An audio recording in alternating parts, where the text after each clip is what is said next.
के railway station पर एक भिखारी रहता था। वो वहां आने जाने वाली रेलगाड़ियों में बैठे यात्रियों से भीख मांगकर अपना पेट भरता था। एक दिन जब वह भीख मांग रहा था तो सूट बूट पहने एक लंबा सा व्यक्ति उसे दिखा। उसने सोचा कि यह व्यक्ति बहुत अमीर लगता है, इससे भीख मांगने पर यह मुझे जरूर अच्छे पैसे देगा। वह उस लंबे व्यक्ति से भीख मांगने लगा। भिखारी को देखकर उस लंबे व्यक्ति ने कहा, तुम हमेशा मांगते ही रहते हो, क्या कभी किसी को कुछ देते भी हो? भिखारी बोला, साहब मैं तो भिखारी हूं, हमेशा लोगों से मांगता ही रहता हूं, मेरी इतनी औकात कहां कि किसी को कुछ दे सकूं। लंबा व्यक्ति बोला, जब किसी को कुछ दे नहीं सकते तो तुम्हें मांगने का भी कोई हक नहीं है। मैं एक व्यापारी हूं और लेन देन में ही विश्वास करता हूं। अगर तुम्हारे पास मुझे कुछ देने को हो तभी मैं तुम्हें बदले में कुछ दे सकता हूं। इतना कहने के बाद वह लंबा आदमी ट्रेन में बैठकर चला गया। इधर भिखारी उसकी कही गई बात के बारे में सोचने लगा। उस लंबे व्यक्ति के द्वारा कही गई बात उस भिखारी के दिल में उतर गई। वह सोचने लगा कि शायद मुझे भीख में अधिक पैसा इसीलिए नहीं मिलता क्योंकि मैं उसके बदले में किसी को कुछ दे नहीं पाता हूं। लेकिन मैं तो भिखारी हूं, किसी को कुछ देने लायक भी नहीं हूं। लेकिन कब तक मैं लोगों को बिना कुछ दिए केवल मांगता ही रहूंगा? बहुत सोचने के बाद उस भिखारी ने निर्णय किया कि जो भी व्यक्ति उसे भीख देगा उसके बदले में वह भी उस व्यक्ति को कुछ जरूर देगा।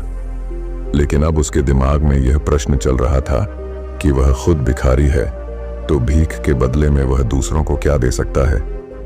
इस बात को सोचते हुए 2 दिन हो गए, लेकिन उसे अपने प्रश्न का कोई उत्तर नहीं मिला था। तीसरे दिन जब वह स्टेशन के पास बैठा हुआ था तभी उसकी नजर कुछ फूलों पर पड़ी जो स्टेशन के आसपास के पौधों पर खिल रहे थे। उसने सोचा, क्यों ना मैं लोगों को भीख के बदले कुछ फूल दे दिया करूं। उसको अपना यह विचार अच्छा लगा और उसने वहां से कुछ फूल तोड़ लिए। अब वह ट्रेन में भीख मांगने पहुंचा। अब जब भी कोई उसे भीख देता तो उसके बदले में वह भीख देने वाले को कुछ फूल दे देता। उन फूलों को लोग खुश होकर अपने पास रख लेते थे। अब भिखारी रोज फूल तोड़ता और भीख के बदले में उन फूलों को लोगों में बांट देता था। कुछ ही दिनों में उसने महसूस किया कि अब उसे बहुत अधिक लोग भीख देने लगे हैं। वह स्टेशन के पास के सभी फूलों को तोड़ लाता था।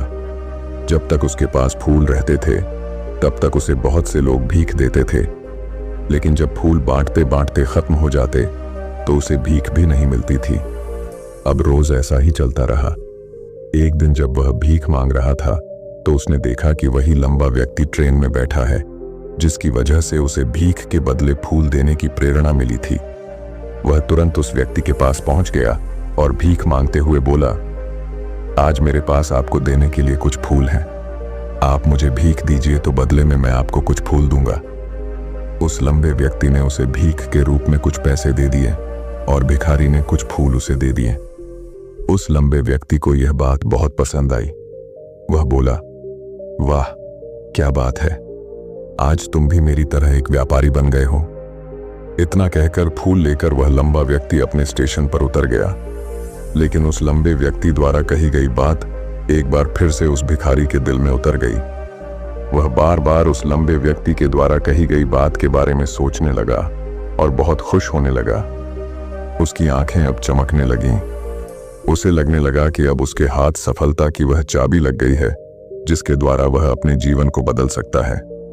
वह तुरंत ट्रेन से नीचे उतरा और उत्साहित होकर बहुत तेज आवाज में ऊपर आसमान की तरफ देखकर बोला, मैं भिखारी नहीं हूं, मैं तो एक व्यापारी हूं, मैं भी अमीर बन सकता हूं।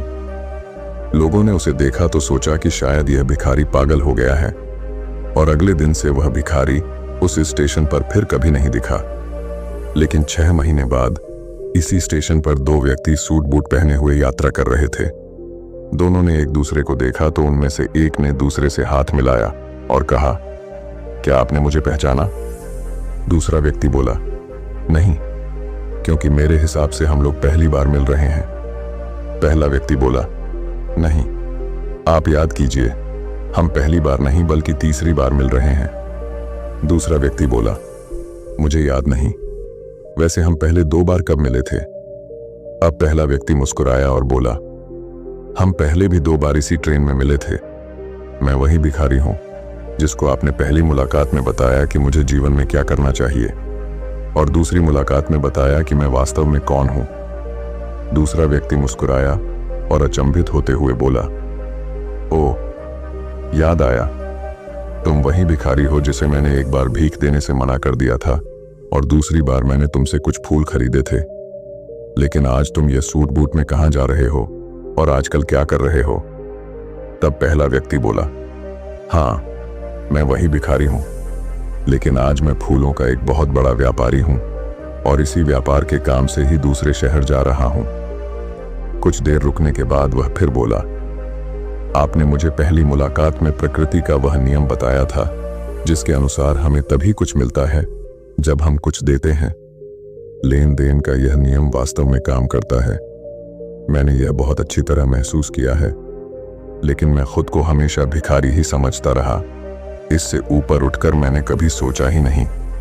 और जब आपसे मेरी दूसरी मुलाकात हुई तब आपने मुझे बताया कि मैं एक व्यापारी बन चुका हूं। अब मैं समझ चुका था कि मैं वास्तव में एक भिखारी नहीं बल्कि व्यापारी बन चुका हूं। मैंने समझ लिया था कि लोग मुझे इतनी भीख क्यों दे रहे हैं, क्योंकि वह मुझे भीख नहीं दे रहे थे बल्कि उन फूलों का मूल्य चुका रहे थे। सभी लोग मेरे फूल खरीद रहे थे क्योंकि इससे सस्ते फूल उन्हें कहां मिलते। मैं लोगों की नजरों में एक छोटा व्यापारी था, लेकिन मैं अपनी नजरों में एक भिखारी ही था। आपके बताने पर मुझे समझ आ गया कि मैं एक छोटा व्यापारी हूं। मैंने ट्रेन में फूल बांटने से जो पैसे इकट्ठे किए थे उनसे बहुत से फूल खरीदे और फूलों का व्यापारी बन गया। यहाँ के लोगों को फूल बहुत पसंद है और उनकी इसी पसंद ने मुझे आज फूलों का एक बहुत बड़ा व्यापारी बना दिया। दोनों व्यापारी अब खुश थे और स्टेशन आने पर साथ उतरे और अपने अपने व्यापार की बात करते हुए आगे बढ़ गए। दोस्तों, इस कहानी से हमें बहुत कुछ सीखने को मिलता है। कहानी में लंबा व्यापारी गिव एंड टेक के नियम को बहुत अच्छी तरह जानता था। दुनिया के सभी बड़े व्यापारी इसी जीवन के नियम का उपयोग करके सफल हुए हैं। इस फॉर्मूले को उसने भिखारी को भी बताया। भिखारी ने इस प्राकृतिक नियम को अपना लिया और इसका असर उसके जीवन में साफ दिखाई देने लगा। उसने अपनी सोच बदली और उसकी जिंदगी बदल गई। यह कहानी हमें बताती है कि हम यदि अपनी सोच बदल लें तो कुछ भी हासिल किया जा सकता है। यदि हम खुद को छोटा समझते रहेंगे तो हम हमेशा छोटे ही बने रहेंगे। बड़ा बनने के लिए हमें अपनी सोच को बदलना होगा और खुद के बारे में बड़ा सोचना होगा। कहानी का सार यह है कि सफलता आपकी सोच में छुपी होती है। खुद का आत्मसम्मान जगाइए, अपनी सोच को बड़ा बनाइए और देखिए कैसे आप सफलता के शिखर पर पहुंच जाते हैं।